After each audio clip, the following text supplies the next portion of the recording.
like to turn to Professor Tim Congdon, who is one of Britain's leading economic commentators. For nearly 40 years, his monetary analysis of the UK's economic problems has enabled him to be on the right side of nearly every major economic argument. He was a prominent critic of Edward Heath's Dash for Growth,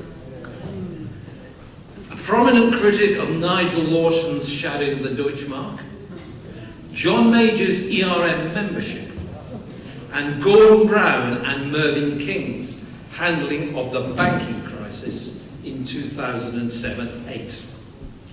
If a succession of British governments had only listened to Tim Congdon, the country would be much better off now.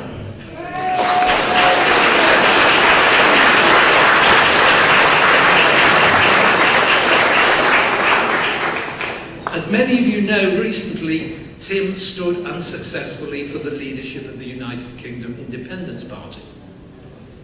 But Tim is now one of the most coherent advocates of the benefits of Britain leaving the European Union. Ladies and gentlemen, Professor Tim Congdon.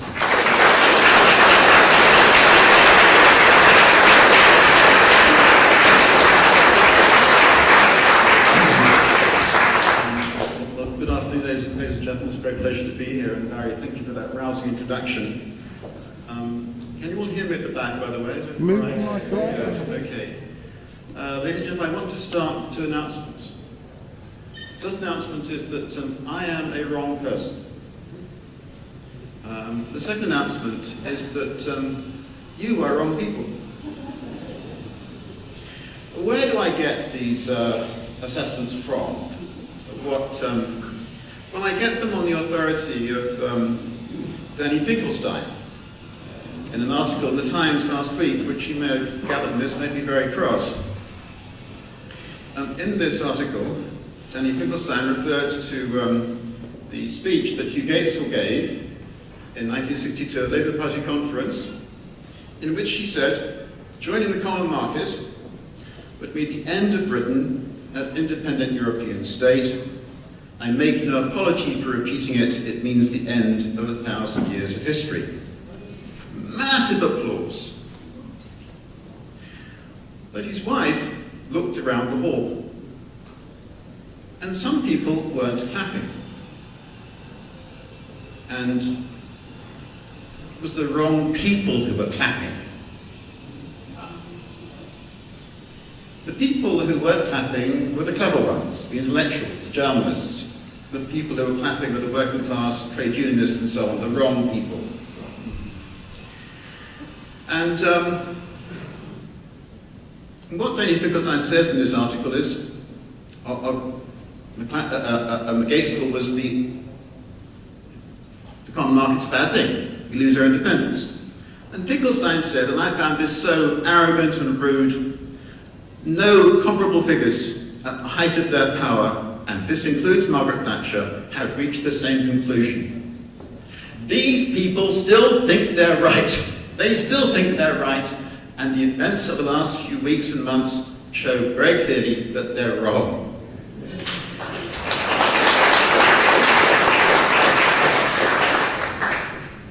It's a great pleasure to be here. There's a little pamphlet at the back where I go through why these people get it wrong for a long period of time, and please take them away. I don't have to cart them back to Gloucestershire. So the handover of Great Britain at the back, please take them away. They're free. What is wrong with the single European currency? Well, I'm not just a wrong person, I'm also an economist. And I'm just going to give you very briefly, mostly quite briefly, two economics lessons. One is that if the central bank expands too rapidly, too much money is likely to be created, and there'll be an inflation. And Germany, of course, has had two examples of this in the 20th century, two examples. One, of course, 1923, final hyperinflation. So the Germans have a deep hostility to unsound inflationary money, which of course is part of the Maastricht Treaty. Governments cannot borrow from the central bank on overdraft terms. An ambiguity, I'll come back to that. The second lesson I want to get out is that a central bank is a bank. You and I can't leave deposits there or borrow from the central bank. The central bank is a specialised bank that is banker to governments and banker to banking systems. In any one nation state, the traditional monetary jurisdiction, the central bank is banker to the government and banker to the British banking system. This means that since the government can make legislation, in the very last resort, the government can always borrow from the central bank, and indeed, to that extent, it cannot go bust. Now, we know if there's too much growth of central bank money, there'll be inflation. Nevertheless, the government, within its own borders, in a normal monetary jurisdiction, cannot go bust. Into my two lessons. Now I'm going to talk much more about what's really wrong with the Eurozone. Can I also just say here that I did say some of these things 20 years ago, I have promised the Bruges group a pamphlet, I told you so, and it will eventually appear, but there we are, that may take a bit of time. But I'll put the papers together. What we have in the Eurozone is, you might call, a multi-government monetary union. There's no federal government with tax-raising powers. And notice, so we've got one currency, 17 governments, 17 banking systems. The governments aren't in charge anymore. So the central bank can tell a government, we're not going to finance you. Therefore, the government can go bust. All right? You see, in the Eurozone, the government can go bust. In a normal nation state, the government can always borrow in the extreme from the central bank, may cause inflation, but it can't go bust in its own currency. This means that the formation of the Eurozone immediately reduced the creditworthiness of all its members, in that sense. Now, this wouldn't matter too much if the government's finances are in good order all across the Eurozone and they're all fine, and everybody knows they're all fine, and but suppose there's even a whiff of suspicion about a country leaving the Eurozone. Think about the situation if you're in Greece today. You have some money in a bank in Greece.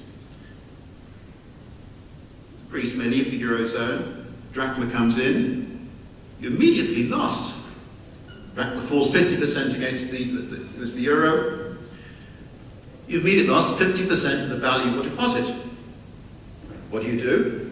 You move your deposit from the bank in Athens to, if you can, away from a Greek bank, even if it's a Greek bank in Berlin or a Greek bank in Paris. You move it away from a Greek bank, you move it to a French bank or a German bank, ideally out of that, not in Athens. So the result of the possibility of breakup is to cause severe money flight across borders, which means that banks can't fund their assets.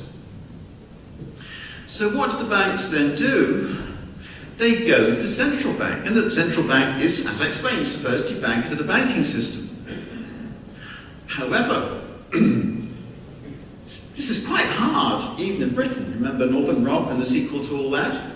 The Bank of England is banker to the British government and banker to the British banking system. That's hard enough. Imagine the problem of the European Central Bank having to act as banker to 17 banking systems. All right? Well, in practice, and you see, because of this worry that Greek banks lose all their cash, then they have to go to the central bank. So this kind of thing that has set up the Eurozone, the central bank likes to be hyperactive in dealing with all these banks that have cash problems funding their assets. And the result is that when you get some lack of confidence, that the ECB has to be very busy as banker to governments and banker to banking systems, and that is the nature of the current crisis that we're going through. All right?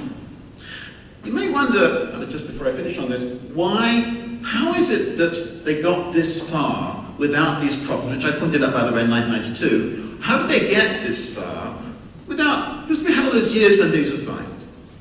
Basically from 1999 to 2007. The answer is that in that period, there was this open international interbank market, which closed in July 2007 ahead of the Northern crisis. And in that period, banks could borrow from other banks, particularly actually in Asia, governments could borrow from banks, things were fine. Once that had closed, these problems are going to come to the fore, and that's the nature of the problem we have today. Now, do I have an answer to these problems? No, I don't, because there isn't one. What they've done is put together a structure which is inherently dysfunctional.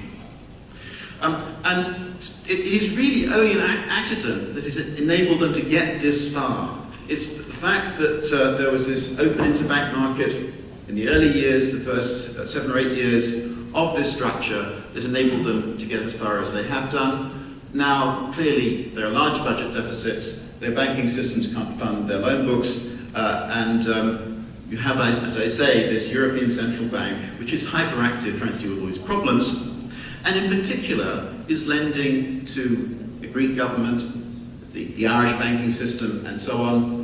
Very controversial, and obviously, in fact, the ECB is bust. It's lost already probably 200, 300 billion euros, depending on how much you want to actually accept at any one time, on the assets that it's bought. What's likely to happen? Let me just say that there's a simple answer in one sense, which is just for the central bank to carry on lending. Now, at the start, you can't do too much of this because ultimately you're going to get inflation, and the Germans are adamant that the ECB balance sheet must be fixed. You can't keep on lending to governments and central and banks. My guess is the next year or two, there'll be more of this. They know they shouldn't do it, but they'll do more of it, and it's a mess and it's a muddle, but they'll carry on doing more of it. And the ultimate losses will be much more than 100, 200, 300 billion euros. They'll be more like 500, 600, 700, God knows. At the end of all that, we don't really know the final outcome. The question is, how should we react after the Eurozone? And again, we don't know the ultimate number of countries in the lead, scale of losses. We don't really know. Nobody can really know. All I would say is that it's very important, I said actually from the floor, that we want as far as possible to make sure that we don't have what happened in 2008 and 2009, and also, by the way, in the early 1930s. We don't want banking systems to implode. And that is very, very important. So if I go in for the Wilson competition, I'm not sure I will say it's very important that any handling of the banking system should be careful, gradual, slow. There are large losses that should be taken slowly over time, so there isn't a huge implosion of economic activity. I think I'm probably coming towards the end of my, I think I've probably just about done what I had to say, really. This structure, from the word go, was a mistake.